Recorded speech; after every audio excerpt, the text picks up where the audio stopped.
What up, everybody? What's up, everybody? What's up, Jerm? What's up, buddy? How you doing? Doing pretty good. It's another Wednesday. This is another Art Bros. We're bros and we like art. And we've got another couple guests for tonight. Before we get into that, I want to talk to you, Jerm. If you have anything new, what's going on with Beck and Recourse? Beck and Recourse is, I've been kind of stalled for the week. Been doing some stuff for Michael Oden and on a character design. So I'm deep into that right now. But I wish I could show everyone and talk more about it, but I can't. Wait, who you got in chat before you move on? Oh, yeah. Just the chat. Say hi to everybody. Well, Sherry's here, reminding me that you're late. For sure. And this is the first one of note because we're Floridians. We are actually Orlandoites as well. We're in Orlando. So that's true. Phoenix, if you're around here, let's do it. Yep. And the last week of Feb, yeah, I'll be around, dude. I'm gonna need some metal prints for Beck and Recourse, bro. Mm-hmm. Yeah. And then so we got Collision Bomb in, yeah. We got Ollie in, yeah. We got Black Rose in. What's up, guys? What's up? Aerith, hello. Shadow Hawk Backs, what's up? And yeah, like I said, my mic is low, lady. All right, cool. I'll bring it up. So let's pull on the game. What's up, everybody? There we go. Hopefully that's better. Worse. Is there an echo in here? Why? You said better. Better. Yeah. Do saying it twice. So yeah. Joey, what up? El Padrino, what's up? So yeah, I'll just speak into the mic a little more softly. ASMR. So yeah, good to have everybody here, man. We got a cool couple guests that I know they have another show coming up right after this over with Rini. So I feel like the sooner we get to talking with them, the better. But yeah, good to see everybody. Good to have everybody around for episode 70. We skipped some weeks, so it's definitely, it should be higher. I feel like we should have hit 100 already, but good to be here for sure. What does this mean? Double Rainbow Death Punch? Does it? Is that what it means?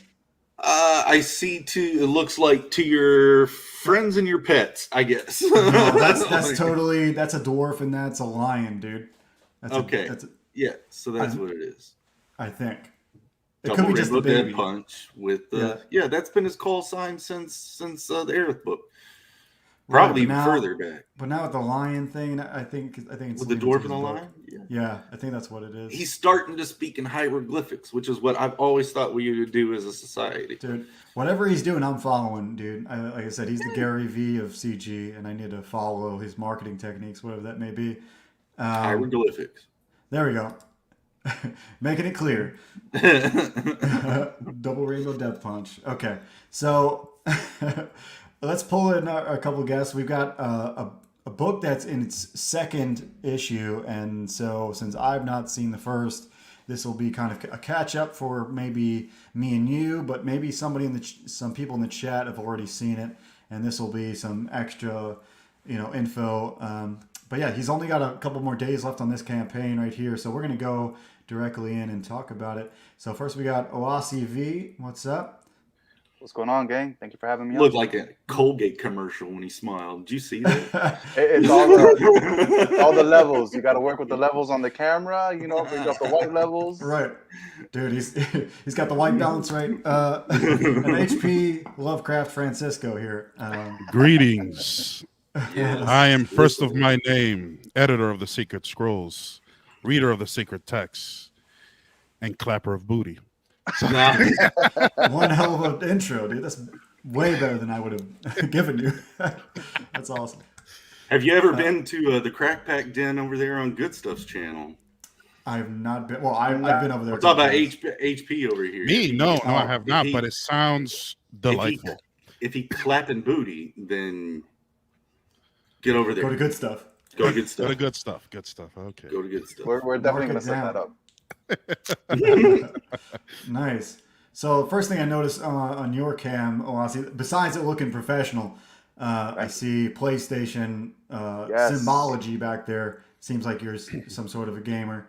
I am a huge gamer. I would say that the only addiction that I have besides big booty is PlayStation and video gaming and as a whole. Nice. I can attest to that. Yeah, I hear you. I'm definitely, and Jeremy as well. How do you balance games and working comic books? That's a good topic for and booty, dude, and booty. Malin would love this. That is definitely something we can talk about. And as my editor is now joining us on the streams, whatnot, he can tell you how hard it's been for him to keep me on track as Kiwi knocks over some shit in the closet over here. Oh yeah, it's like have you ever seen the movie Up? The dog yelling squirrel. It's like it's just like that. I can picture that, dude. B-Rose is all about it. I see him, and Coleman shows up. What's up, Coleman? Good to have you, dude. Coleman? So yeah, this is really cool because all of us are gamers. I said all of us. HP, do you play? Me? Yes. You can say that. You know, I've owned almost every major system. Okay. And a PC that I built myself. So I wouldn't say so. No. You're lying. He games. No, he's an avid gamer. All right. Well, with that being said, it's like that conversation of how do you balance like work and play in that form, because it is kind of addicting. They make these games, I think even more so than way back in the day, but these days they're like a super addiction. They trigger all the dopamine you possibly have in one sitting, and then I don't know. There's just like a bigger struggle. I feel like when Jim Lee was trying to draw and get in the comic industry, he always talks about like a year of time where he just devoted to doing stuff. And I would say that's impossible today with like all the stuff that's going on to like shut yourself off that much. Seems like it would be impossible. Yeah, a lot of these games are like structured, especially now. Everything is open world. Like everything is open world. Everything's a fetch quest. I always have to get someone's coffee or something, or do some menial task that has nothing to do with the plot, so they can basically pad the game out. Like for me, one of the first things I did specifically with Elder Scrolls in Witcher, because I uninstalled it from my computer. All the games, you don't have it. Yeah, all the games. Like the only games I only play now are games that I know I can just play a match for like 5 minutes and just turn it off. That's it. I'm the opposite. Like if I get on a game, like if it is a match that I can just get a new match every once in a while, I'll just keep playing. I kind of have to get a game that's really challenging, or one that's like one that I can play and there's a definite end to it. I can beat the game, beat the story, and I'm done. These days I'm a Souls-like player, so. Yes, those are very hard. And I like Elden Ring. Elden Ring at the end of the month, so I'll be doing that. Jeremy, what are you up to on games these days? Mainly Dwight, but we got done with that prototype for Tiger Blue. Yeah, that's part of their trailer. So insane. Matt was really happy with that. Said he played it ad nauseum. He loves it. So I'm happy with that. Of course, Beckon. The video game is on Steam as far as the prototype. If you guys are interested in experimental RPGs, go check it out. I did all the animation. Dwight did all the programming. So, dude, if you want to pull it up, VEILWALKER Games. Oh, pull it up real quick. We'll show it off. I'm so glad that we have a game developer on the stream. HP can see Here's already. Yeah, the wheels are turning. Okay. The wheels are turning, so. Yeah, so this is Beckoned. I tried to crowdfund it when no one knew who I was and anything. Okay. So, but yeah, trailer's there, so you can go check it out, see what's up. But if you just want to go to Steam, and there's a link right there, it'll take you right to the download link just to play the prototype stuff. Yep. And we're doing a lot of work on it right now as far as the actual game and building out all the geography. So Dwight's actually building the system to have all three characters playing, and we'll update this when we're ready for that. But yeah, it's already doing some cool stuff. We need to set up a conversation after this. We'll have a talk. Yeah, that sounds awesome. Dude, making connections is what we do here at Art Bros. Now, Sherry is claiming that I do replay games. Sherry's my girlfriend, so she knows. I do that to save some cash flow, but it is true. So we're gonna move on to the book. If you want to pull up VEILWALKER number 2, maybe I don't know which one of you would be the best to give who's the best at giving the short pitch on this. I wouldn't call it short, but Hans, you want me to go ahead and take over that? Sure. All right. So the VEILWALKER takes place in a world where a very small percentage of the human race is born with something called the gift. And what the gift allows them to do is to use their spiritual essence, or what we call in world their mana, to cast magic and spells. And basically, these people are identified at birth and protected by an order called the Veil Guard. Basically, our main character, Alexander Salvador, belongs to the Veil Guard. His role is actually that of the Grand Inquisitor. So basically, he is the head of the inquisitory ranks of this sort of secret ancient organization. And the story actually begins when a Twitch streamer disappears live on stream. Alexander has the stream shut down, has that satellite shut off, and basically he is sent to investigate the site of the disappearance. And that's where book 1 begins, and book 2 picks off right where book 1 left off. Yeah, that's pretty short, man. You did a good job with that. I wouldn't say that's long at all. That was awesome. It's got a good feel to it. There's another indie book that has got a similar feel, just because he's like a good looking magician dude, and that's like a similarity. I think it's Thomas Moira. You can't make a living being an ugly magician. Of course you can't. Yeah. No, I guess you can. I've seen some ugly magicians. Well, I mean, but were they actually making a living though? Dude, most of them become villains. I was gonna say Cumberbatch isn't that good looking. I don't know how he got that part for Doctor Strange. He's weirdly Britishly handsome. Whatever. I think he's British, isn't he? Yeah. I mean, his teeth are good for British. So yeah, we wanted to bring another. We hadn't seen anybody, I guess, do something like this since Thomas Moira, I think. But so about the issue number 1, you absolutely need to read it to read number 2? It's not like an anthology in some way or something. Yes, in this particular case, what we did is initially we had launched a Kickstarter a couple years ago. I think it was back in 2018. It failed horribly. I think in 30 days we raised like $500 out of like a $40,000 goal, because that's what it was going to cost to make like a 100-page graphic novel. So we went back to the writing board. It was tough, but we learned a lot. And we went back to the writing board and decided to split it up in, that first volume into issues. So issue 1 is about 25 pages of story. So you do absolutely need to pick that up, because we will be telling this sort of introductory arc through issue 1 and 3. We are currently on number 2, which is 50 pages. So we're making the issues bigger to give people more bang for their buck. But yeah, you got to pick it up. Yeah, so and there's a catch-up tier too. Oh, yes. Yeah. Well, that's got to be needed these days. I feel like it's pretty much made. The featured tier is pretty much made for somebody that hasn't jumped on yet, because it's just perfect for the masses. I'd say the majority of people haven't read the first book, because that's just how indie comics work. We're not huge commodities yet, so maybe somebody in chat. Has anybody in chat read the first one or backed this campaign yet? Let us know. If not, shoot us with some questions if you have any questions too. So Jeremy's bringing up the cover. This is the cover for the second issue?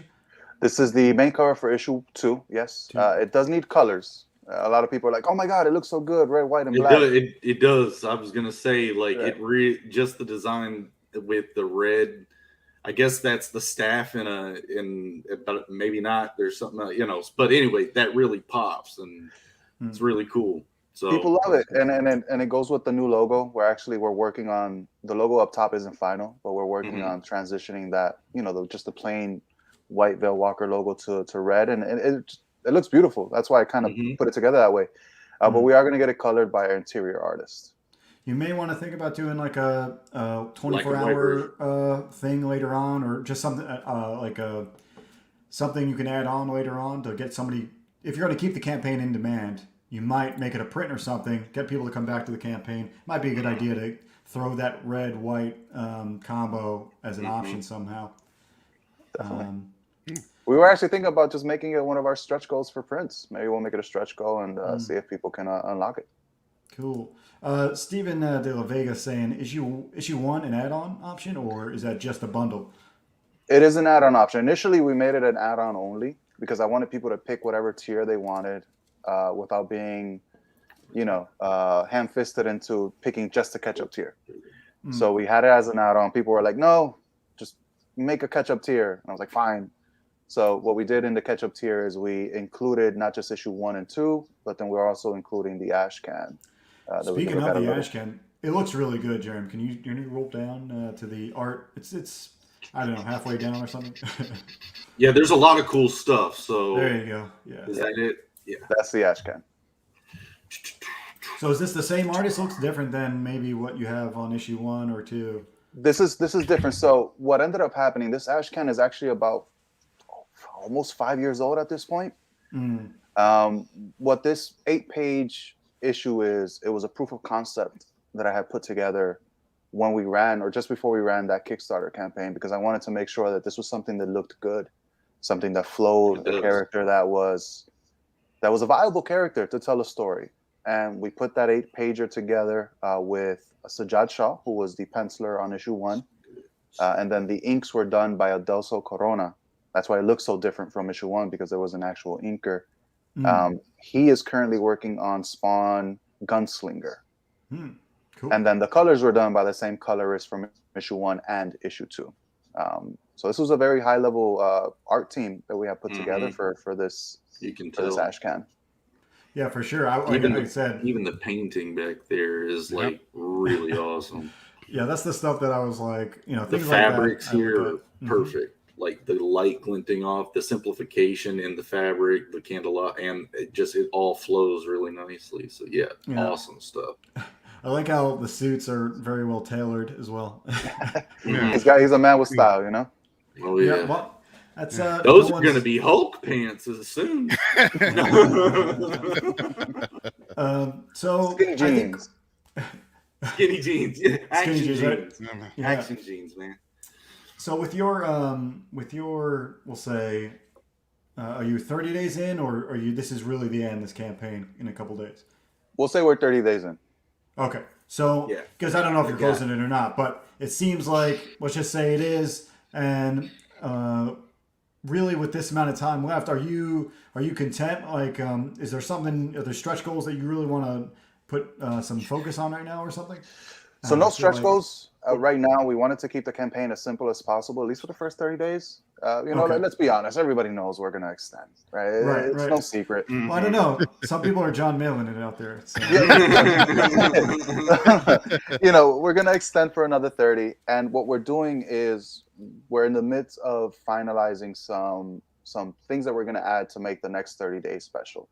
Because one thing I want to try and do is I want to give people, a reason to come back for the next 30 days and support throughout. So we're going to add some new things, some new tiers. We're going to introduce the stretch goals now that we know how much we hit in 30 days. That gives us sort of a better idea of what our stretch goals will be for the final 30. So nice. That's what we're working on. Yeah, perfect. That's pretty much what I want to know. Like, I feel like not having stretch goals is fine. But I figured, some people at the end are like trying to push something in particular. So, cool. For this, I feel like it's intriguing because I'm into much on here. Like I can sit here and just keep turning. There's too much. Tons, I'm like, no, I don't want to see this yet. Like these are some really cool pages, dude. Those are all from the ash can. Yeah, I pretty much gave you guys half of the ash can. Good. But the other half is still pretty good. We got a big 2-page splash at the end of the ash can, and it looks amazing. Look at even the textures on the jeans, man. This is very well done. Yeah, that's Leo. That's all the colorist, man. He's a special dude. One of the things about Leo, and Hans can attest to this, is that he is an amazing artist on his own. Like he can do some extremely realistic art, but he just rather color comic books than actually make them as a whole himself. Yeah, his movie posters are phenomenal. Oh yeah, They're very Crazy phenomenal. movie posters. Got a 3D print. What's going on there? Yeah. Is that part of Yeah, one of that- those tiers? Yeah, we got that bad boy right here if you want to blow me up. Oh, yeah, Give him a please. mushroom. Whoop, whoop, whoop. So let me see if I can focus him right there. So basically, he's missing Yeah. a sword because someone, a 20-pound corgi, knocked him over. Sword snapped, and then he proceeded to eat the sword. But Gnarly. basically, this is it. That's This is a lost. 7-inch That's figure gonna hurt coming out. It's gone out. It's been out for a while now. Oh, okay. Digested. It's So it's fertilizing soil right now as we speak. basically, some plants are growing thanks to this statue. Yeah. And so basically, we got two tiers. One of them is the Inquisitor tier, which includes a statue just as is with no colors, which is that one right there. And then we have the Grand Inquisitor tier, which basically includes everything but colored by hand at the factory. Well, not the factory, but at the creative warehouse that we're Headquarters. having them made. Yeah, Cool. yeah, they're very does look talented cool. guys too. Oh yeah, I feel like they're, the model looks clean, and we just saw it in person, so everything seems like it's got a nice weight to it, and the rock underneath looked really textured nicely. Yeah. So Yeah, and that's the miniature for the for the tabletop created within their universe actually. Nice. So with the tiers, I'm not going to give away because it came with issue 1, but let's just say I'm going to give you a clue that there's certain aspects of the tabletop that we include with issue 1 are going to be included in issue 2, and so this is going to be basically a test or a taste, so to speak, of how the game is going to function. So the tabletop that we developed this is not only simple, but sort of like a hybrid card game. Mhm.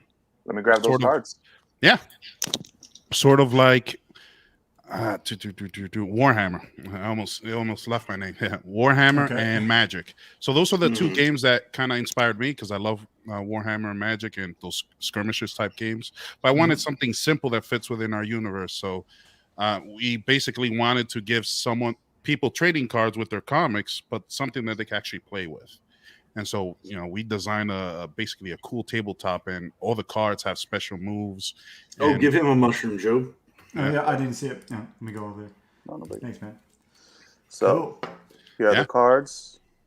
These are Oh, they're basically, as HP can attest to, these are the mana pools, basically the number. Yep. And then here are the abilities on the back. Nice. Yeah. So Really it's like clean. so it's like a little nice character sheet that you can Cool. just That's flip. awesome. Nice. And so it's a cool, fun game that we've been play testing for a while now. So as long as the campaign, and pretty soon you'll know more about that. But it's an incentive for people to really dive into the world, because not only is our world like really deep, but it's going to reflect in all the other different properties and stuff that we're doing. Yeah, and it's good to know. 'Cause I think that's like kind of what people want to know. Even if it's just another issue coming out, people like to know something else is coming down the road. Figures, whatever. Just you being interested in a video game. That's another thing could be cool to see. I see Jeremy. I mean, I've already got the game plotted out in my head. We were just looking for somebody to make it happen. We've got all the stats there, so. It's definitely that's the hard part for sure. The execution is, for game dev anyway, it's pretty tough. The design is tough too, but The poop actually was transported to the Veil. Oh, so this is what the sword does. Is it the sword or is it the wielder? Who knows? Maybe Kiwi's got some. Okay, there you go. There you go. Maybe Kiwi's mana capable. Yeah, got like a mana pool real deep with that dog. So Sim's up in here. What's up, Sam? Good to have you, man. What's up, Sam? Sim's a fellow sci-fi cyberpunk artist. And so with this campaign, There is a trailer, Joe. yes, that sounds like a good thing to do. You guys may recognize some voices in that trailer. Oh, will it? I'm sure I'll spot him out then. All right, we ready for this? Go for it. Yeah. I'm not hearing. It's very low, very low. Jeremy? What's happening? It's like real low. Maybe it's not on. It sounds like it's not on audio or something. Oh, you didn't share audio? I did share audio. I always share audio. That's how this works, man. Dude, You're well, kicking look, my audio off. That's what's happening. I'll tell you what, dude. Nah, we were just testing it, man. You think the art bros are professional? You know, like there are facets of this world. there we go. Does it work now? Yep. Check. All right. Super professional. That's called timing. All right, ready? Go for it. There are facets of this world that are unknown to many. Roads whose pathways were erased from our memory, weathered mortar and broken cobblestones that once paved the way to hell. Very few are those foolish enough to open these doors, save for one. That is you, Alexander. You're arrogant, you're stubborn, and brazen in all your ways. Your weakness is one all mortals share. You believe that you can hold the tide as it slips through your fingers. Your destiny will be the same as all those who came before you. Food for the worms. With a fate such as yours, Alexander, what else can you do but burn?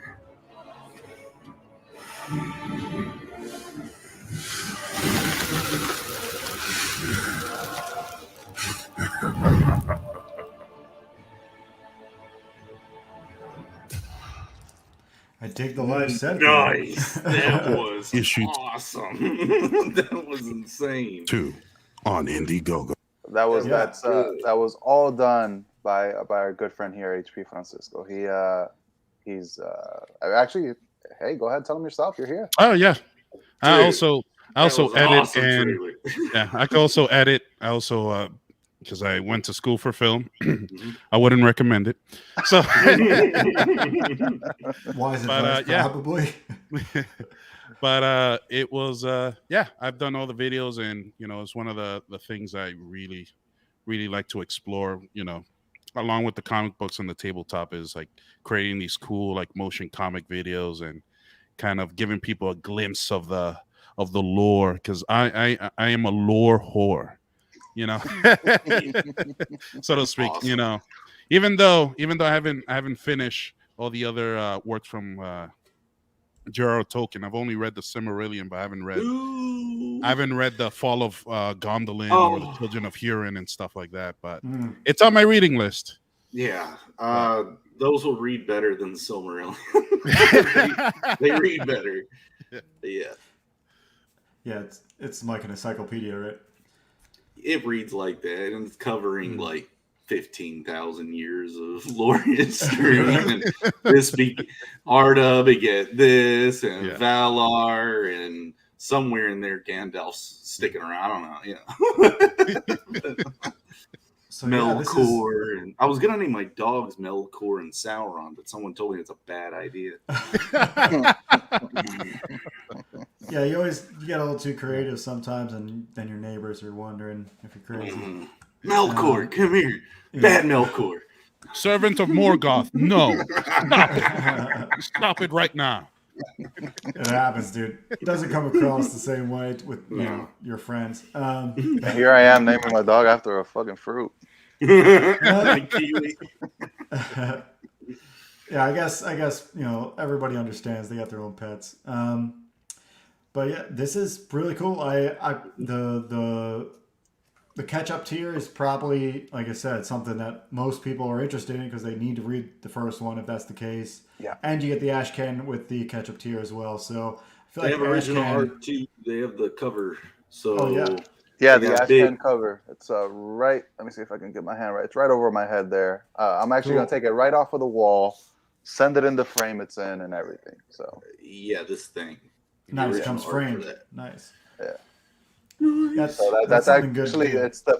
it's the first piece of actual Alexander art.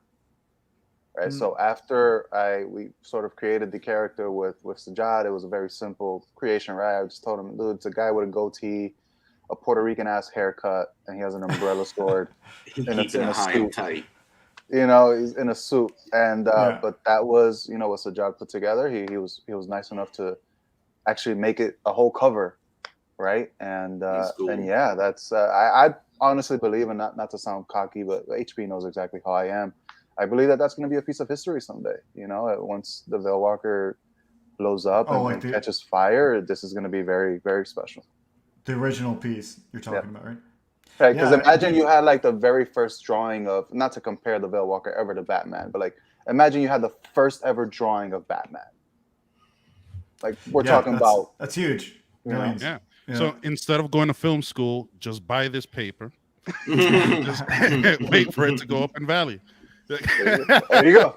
Dude, now there's a lot of people that I think that's probably a better bet, like realistically. And this is coming. Me and Jeremy both went to art school, so we.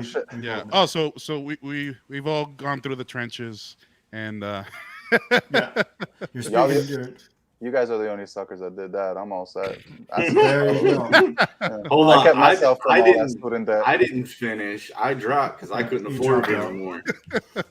So I got the education and then said sayonara. True. Like, thank you. I got everything I needed. That's what I do with women. Deuces. Sayonara. Where's Hogan the Bogan when you need him? Yeah. But yeah, actually, one thing we didn't mention about the minis is I forgot to bring it up is the first 150 backers are getting the mini included with their order, regardless if they pick the Inquisitor tiers or not, because the Inquisitor tiers already include the minis. Mm-hmm. But if you pick like the catch-up tier or book 1, book 2, or even just the hollow foil version, that mini is going to be included. So I think we still have about 47 left. So cool. Yeah. Okay, that's good to know. So you get the mini regardless if you get the catch-up tier. So are the minis bacon flavored? No, I wish. Wow. Well, HP's That's the one of the first things. Yeah, that's one of the first things I've asked. Can these be flavored? And they said, "Get out of our office."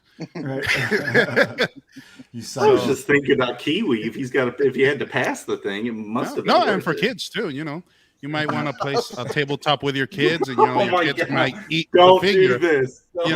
You want it to dissolve. At least. Yeah, it would have to dissolve. Otherwise, it's like illegitimate. But it was. The minis would have a significant cost. There's a lot of science and engineering that has to go into that. So, not yet. But we're working on it.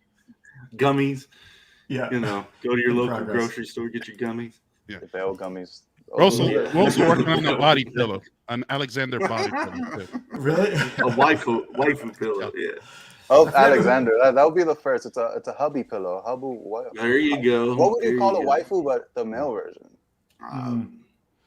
Yeah. Senpai? Husband do? Hubfu? Yeah. A hubfu pillow. Hubfu. Yeah. Hubfu pillow. I think he'd work. He'd work for that. I don't think we're qualified to label it as such. We'll have to find some dark, gritty hole in the internet to ask that question properly. Yes. We shall scour the dark. Oh, I'm not going Reddit. We got a little gleam here. Steven says, just back. Can't wait for it. Well, I'll see. Any tips for starting out and presenting a comic script to an artist? Whew. Here's a story. I'll try to make it quick, right? Mm-hmm. When I first conceptualized the VEILWALKER, at the time he was just called Alexander. He didn't have the transformation yet. It was just a guy who did magic. What I did was I found a local artist, because I was living in Miami at the time, and I found a local artist that I felt was good enough but not recognized enough to to cost an arm and a leg. Ended up following him, sent him a few emails, sent him a few character designs initially, and then set up a call. And when you're doing comic books, at some point you need to become a salesman, right? And the very first person that you need to sell your comic book to is your artist. You need to sell them on the idea that this book is going to be good enough for them to spend their time and accept your money, right? Because they could take the money, but then it might not fulfill them and might not turn into anything. So basically just write your script, get some character designs down so that the artist knows what he's looking at, and get the delivery down packed. You know, you need to make sure that that pitch is good and it tells the story that you want to tell.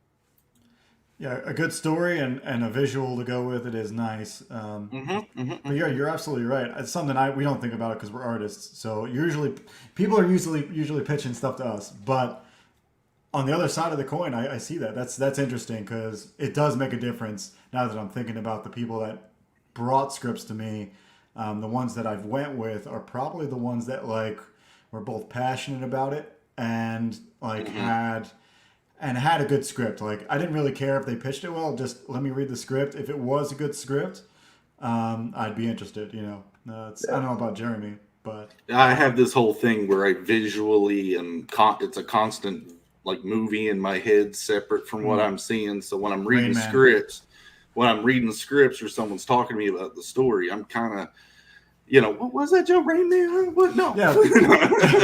Your Rain Man in the visuals.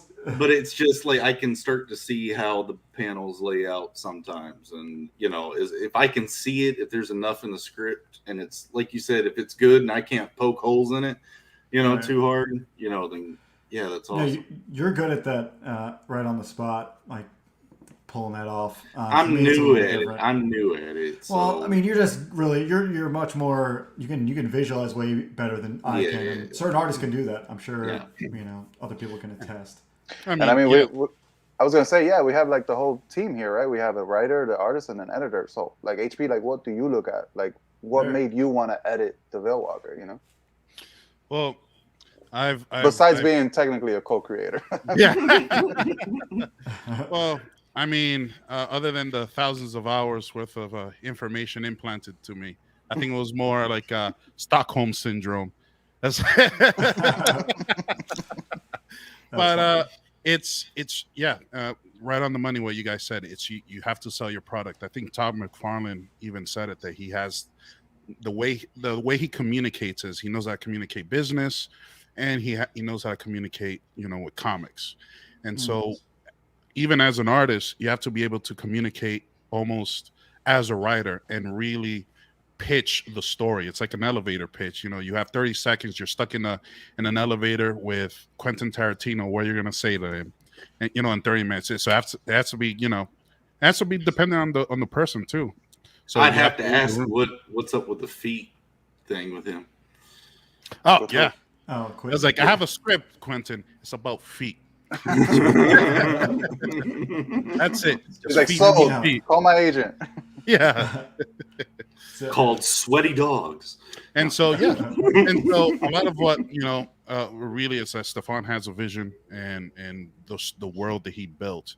And I saw the potential for everything that can be and is going to be.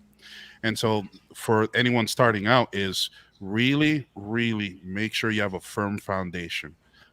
Because, you know, one of the first things I think with sci-fi and with fantasy, you know, you have to make sure things make sense. Otherwise, people will poke holes and it just doesn't make it just falls apart right away.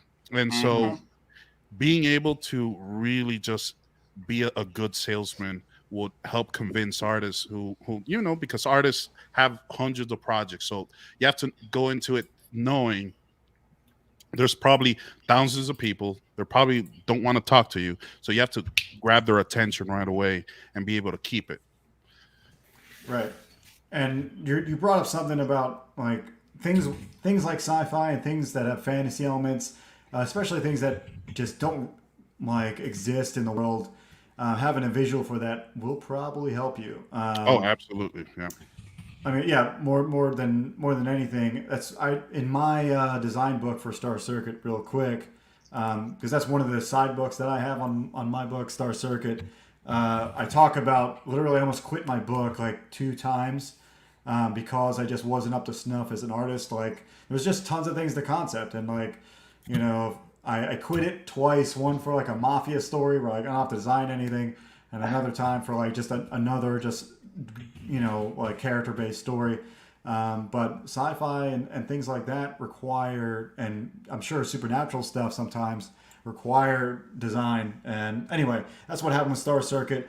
Real quick before we end the subject, we're so close to 20K. Anybody out there who has not backed it, now's the time. We need to hit this thing so I can pull this bad boy down. We only have like really 10 copies left of the main cover. So if you want the main cover especially, go for it. Back it now. You'll get it shipped out immediately. We've got tons of this variant cover, so don't worry about that. I will be putting it up on a shop afterward, and you'll be, it'll be ready to ship out regardless. Kane and White killed that cover. Oh, dude, so did Furkout. Dude, like the Kane and White lines are great, but the colors Yeah, are the another colors level. were, the colors too. So just, good. Yeah. So I really dig it, and the print.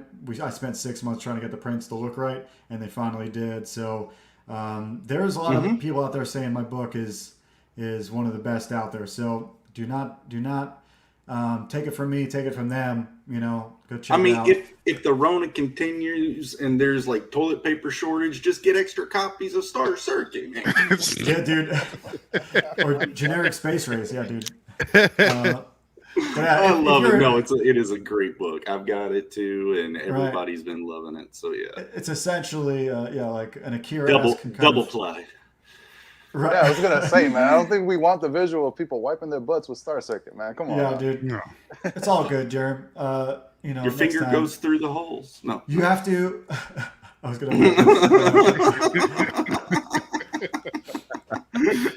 Dude, I use 70-pound paper. It's not the thickest. So, just joking. Tougher. We got a nice little comment from Steven. Steven says, "Love Star Circuit. Can't wait for issue 2." Awesome. Take it from Steven. Yes. Before we move on, let's refresh this page because I know Steven did back. Let's see the Arc Rose Gleam real quick, and see where we're at for you. There we go. Nice. Yeah. Nice. I got another stunt to try to sell some more. What is that? Joe. Oh, I'll bring it up. Yeah. Oh, hold on. Ready? Oh. Let's get Any magician can make the Queen of I Diamonds don't see anything. disappear. No, it's the cover. Or Oh, the magician. Do you hear the final countdown? I do. Yeah. That's Arrested Development.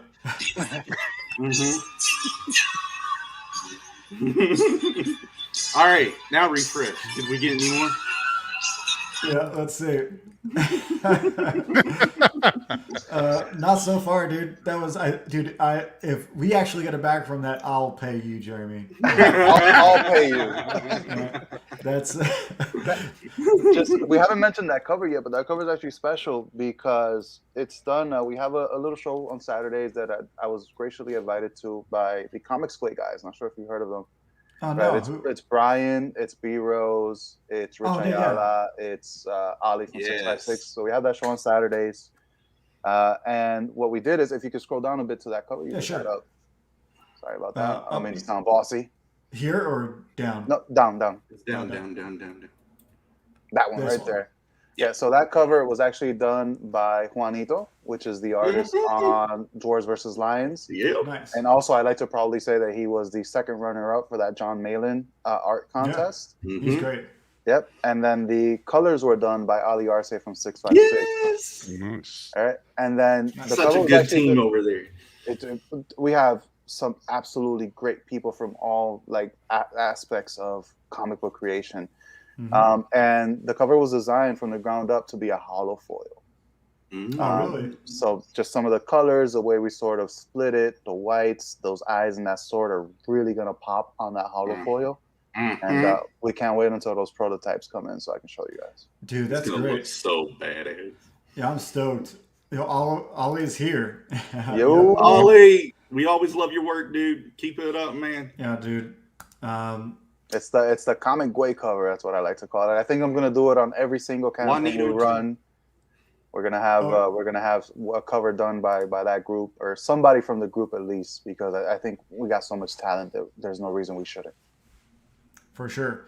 Dude, that's in this community in general. The indie comics is killing it. I feel like there's not a reason to go searching in your comic shop necessarily, because you like, dude, if I want like a supernatural magician type story, this is where I'm going. You know, it's not really it's not gonna choice. I'm not gonna go out of my way to see something better than this. Or search for something potentially better than this. Definitely more interesting to look at than For sure. the Cabbage Patch guy. Dude, this looks great. I like the design of everything. Like I said, it's I think it's got potential for exactly what like we want to see, like, but it's not from somebody with a political agenda or something out there in the mainstream. We know it's just like a sweet story. And it sounds like you have it put together well, Stefan. So thanks for bringing this to us. We should be thanking you. No, thank you guys for having me. And yeah, honestly, it's something that we looked at early on. Is like, okay, one, we're both Brown creators. We're both POCs, me and HP. Actually, the whole team that worked on it, besides I think our letterist was technically Brown. But we had a Brown main character, and we kind of sat back and we're like, are people gonna think that we're like self-inserting or like right? So what we ended up doing is we wanted to make sure that regardless of what ethnic race the Alexander was, the story itself, the world we built, the VEILWALKER role stood on its own. And down the list at the very bottom, it's like, oh, by the way, he's Hispanic. I think the whole campaign we don't even mention it. I didn't even mention it. Like in the white guys that have a fade in like that to the beard live in Jersey. They do. There's a little bit of there's plenty of us Italians out there with that. Just having fun. But yeah, this is great. I appreciate that. I think we all appreciate that. You're not like putting that on the forefront, because it shouldn't be. It just is what it is. And right.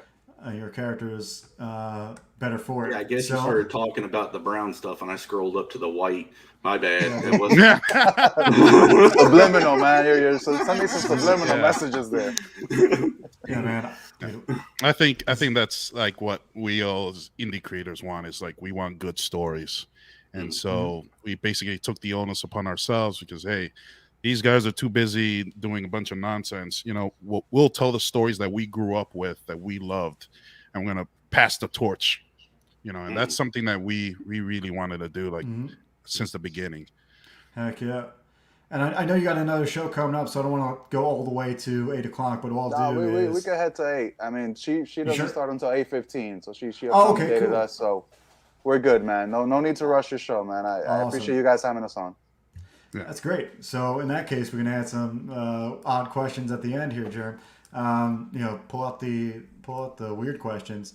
So I want to know what game are you playing? What's your game type? We didn't get to hear what games you play, Ozzy. So well, first I'll tell you what I've done to sort of balance gaming and I got a day job, a 9 to 5 that takes up a bunch of time. So what I do, and HP absolutely hates it, is I'll go a week or two without playing, but then I will spend a whole day I will game out. Like I would play if I could go all 24 hours. That's what I do. I get it out of my system, and I'll go like another 2 weeks without touching a game. So that's kind of how I've been able to balance it, is in spurts. But what am I playing right now? The last game I touched was Hollow Knight, because I wanted to do some research. Yeah, I wanted to do some research on Hollow Knight for what I want to do with the VEILWALKER. So, Jeremy, that might give you a bit of an idea of what we might talk about later on. But yeah, Hollow Knight, Metrovania style, right? I think the character, the story, the abilities lend well. But mostly just growing up, it's been a bunch of RPGs. That's really what I do. Yeah, games where I can see myself and create myself in the world. Elder Scrolls, most recently Cyberpunk, even though it was a glitchy mess. But yeah, that's kind of what I played. I dig those. They're I liked Kingdom Come Deliverance. Yeah, I love Kingdom Come Deliverance. But there's no brown guys. But you know what? Here's the thing. I played it. I loved it, and I'm totally okay with there being no brown guys. Like for me, it's like, okay, I'm gonna make so many enemies. I know. I accidentally did. As a POC, right? I can come out and say that I hate the fact that they added POCs to the Witcher show because it's just they don't. To me, it's like they don't belong. This is like a Scandinavian-inspired story. Like to me, it's like just Triss isn't as hot as I thought she was. She was like a redhead with like a body. Like, why didn't we just keep her like that? But anyways, whatever. Yeah, it's just a weird thing that they're doing. I had the same issue with like the Marvel movies too, where they had black guys Guardians. I was like, what? Like, what is this? Like Heimdall? Norse. Yeah, I mean, I love Idris Elba, but man, right, dude, that's the sexiest man on the planet. But shit. Now it's currently with Tolkien stuff. They're just. Oh like, my god! I'm trying to pretend that doesn't exist. Yeah, I'm pretending that they didn't just say that they want to introduce POC hobbits. Hobbits, right? and they introduced what is it? They introduced a person that deals specifically with sex. Was it an intimacy coordinator? Yeah. I was like, Jesus. Right now, Tolkien is rolling in his grave. Yeah. At Mach speed. It's gonna be Game of Thrones. It's gonna suck. I'm really glad I'm not a fan of Wheel of Time too, because I heard that is a mess. I don't know if it's because of wokeness, but I just hear it's a bad story.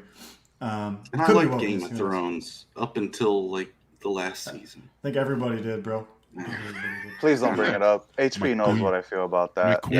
Like I spent years of my life watching the show. No, I'll say something. I'll say something more controversial. Wait. Okay, now go. Okay, all right. Joe, you might want to do that too. They drop off. I liked the whole Daenerys ending. I was fine with her going batshit on everything. That was great, you, dude. I just didn't like how they summed up a lot of those characters' narratives, man. It was rushed. It was rushed. I was really looking to Varys's backstory, where he had the wizard locked in the like tied up in the coffin and stuff. Great. Yeah, look. Yeah, honestly, I was like, we never got to see what happened. The outcome wasn't the issue. It was how they got to it. Because I think what the problem was, I don't know if HP agrees, but that was sort of my thing. It's like, I'm okay. They had to sort of make up the ending because they didn't have it concrete. They didn't really know. George R. R. Martin doesn't know either. Apparently.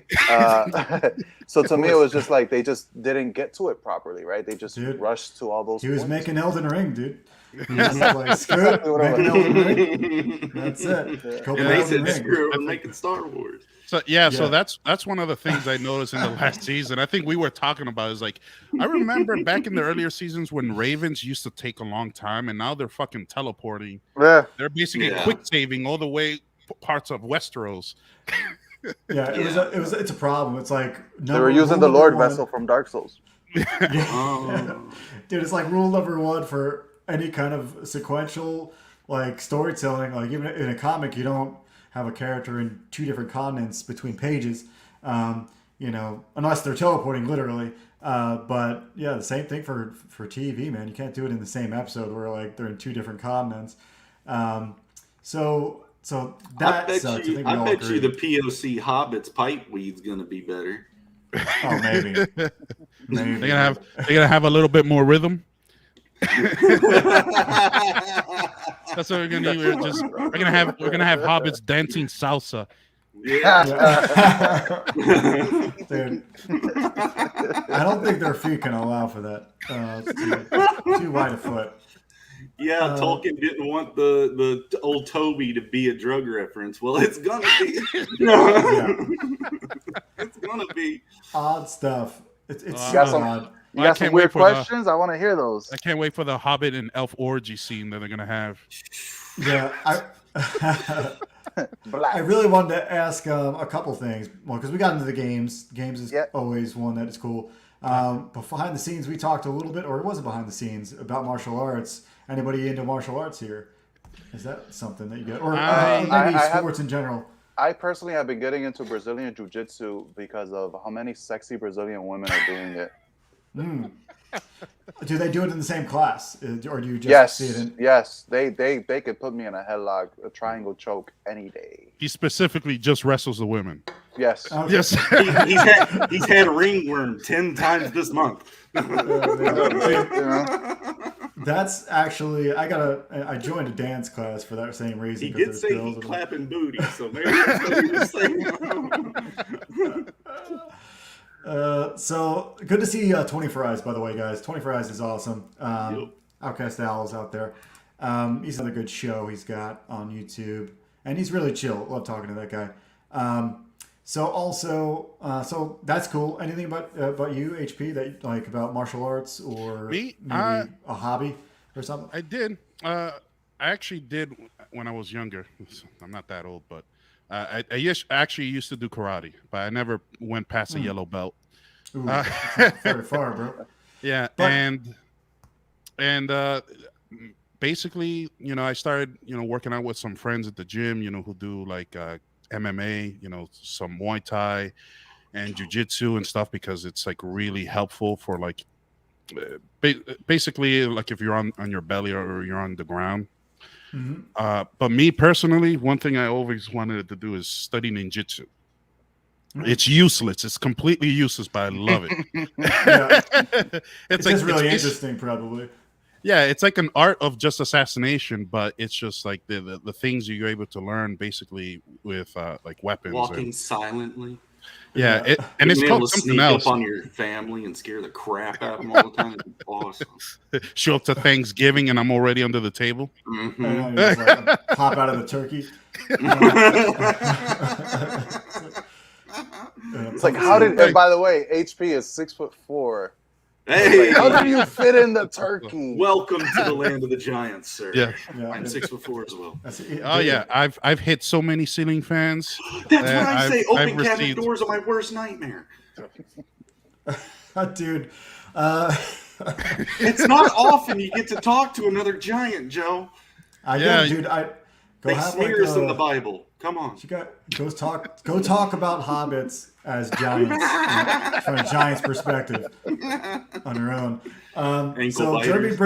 Jeremy brought up Ultimate Art Guide. So before we roll, maybe this is the last thing we can talk about, which is this is a guide. It's pretty much a compendium. It's like an index where I want to help starting artists, starting storytellers find the resources they need. So this is just a big Google list of links to books, to videos, to things. And the guests that we have on, we always ask them if they have their favorite resource. Maybe you want to share one of your resources that you use that started you off. This is let us unfair, know. man. But my favorite resource is the guy right below me. It's HP. He's sort of the one I go to for everything. I'm not as avid a reader as I should be as a writer. And he is sort of the one I kind of go to when I have any questions on, has this been done? And do you think this will work? He's the one. So, and then I give them homework. Yeah. that I never There you do. go. So HP, maybe we should ask you, like, as the go-to. Is there anything that you use for editing? Maybe there's like a copy editing thing, or just like storytelling. Well, for me specifically, I used my overly priced college education. That and one of the classes was actually film and literature, and I think one of the people they recommended was Robert McKee. So Robert McKee is a very prolific screenwriter, and so one of the things that really translate well into comics, because it's the visual medium, is You adding it, Joe? Yes. Yeah. And so there's things about the said and the unsaid, that there's things in the dialogue that are basically that bubble up to the surface, but actually there's an iceberg underneath to the context of what the conversation is. And so a lot of times, and this is the issues with even modern comic book writers in Marvel and DC, is that they don't know how to be subtle. Every hammer they wield is a hammer in which to knock you over the head 10 times. And that's what Right. I've tried to say about just visual art in general. Is just like I know it's comic books, be like bold and everything as much as you can, but there is an art in well placed subtlety. Actually, I will say this: there is another resource that I have been using recently, Sure. and I'll keep it short. Is Masterclass. I know it's like Okay. almost $300 a year, but I'm not sure if it's on here. Masterclass does have a bunch of great classes. For example, they got one by Neil Gaiman, and they have like an actual dialogue class. So I have been using Masterclass. Okay. Hillary Clinton's got a new master class too for, I don't know about that. How to defraud Okay, Haiti. for being resilient. For being resilient. So if How to you're be a having a criminal hard and get time- away with it. Yeah. How to wash the pink stain out of your husband's shirt. Yeah, she's releasing. Did you know she's co-authoring we're a all book dead with? now. She's Hillary Clinton. She's co-authoring a book with OJ. It's called "How I Got Away with Murder." Mhm. Dude. We're all dead now. Good collaboration. So that's a great way to end this program. I will be marking down Robert McKee. I've read a couple of his. I very much agree with that. What you said there. I'll be putting in the one on dialogue, the book that he's got on dialogue, probably. I think that's a good one. However, that's the end of our program. I don't know why I'm saying program. We don't have a purse. This is the end of the stream, guys. Thanks for coming on, guys. Thank you for having us. With VEILWALKER, we wish you the best. You got one backer from us. That counts. We count that. Did you refresh it? I think it was more than one. Did we? Let's go I check think it it was out. more than one. Yeah. Yeah, Go did check it out. did it back when I did the final countdown? It updated here to 55:24. Did we go above 106? It was 104 before or 105? Yeah, it was I think it was 104. No, it was 104. 104. Actually, You know, it was I don't know. 105. Wasn't it? Either way, you guys are really killing it because regardless of like what has happened or does out from us, the Art Bros, we approve. I will be looking into getting the catch-up tier. You guys out there, check out this. It's in the description. Go to their Indiegogo and back it before you can't anymore. So, guys, thanks for coming on. Where can we find you? We'll start with you, Oasi. So you can basically catch me on Twitter and Instagram at Oasi Comics. Cool. Yeah. And you can find me wandering on the plains of New Hampshire. Dude, that's how I leave it open-ended because I know somebody's going to do that. And you can find me in a dumpster. Yeah, I'm your friendly neighborhood vagabond who's selling comic books out of my truck. And Jeremy's out there doing Steven Seagal cosplay. If you think you could kick my ass, maybe. But you know what? I've been training dogs and doing kung fu for the past 800 years. Speaking of martial arts that are not as useful as I've been drawing comic books for the past 80 years. Come on. But that's it, guys. Go follow these guys on Twitter. Follow us on Twitter. We're there as well. All of that, the links in the description of the video. Go to Rainy Draws after this because you guys are heading there, right? Yes, sir. Yes, we are. Nice. So Rini's awesome. I still have to read her book. Very much looking forward to her book as well. Fiendish. Hail Dojo Kun for showing up. Thanks, Dojo. And thanks, Jeremy, for co-hosting with us. You're welcome. You're welcome. That's it for us, everybody. Have a great evening. We'll see you next week. Beep, beep.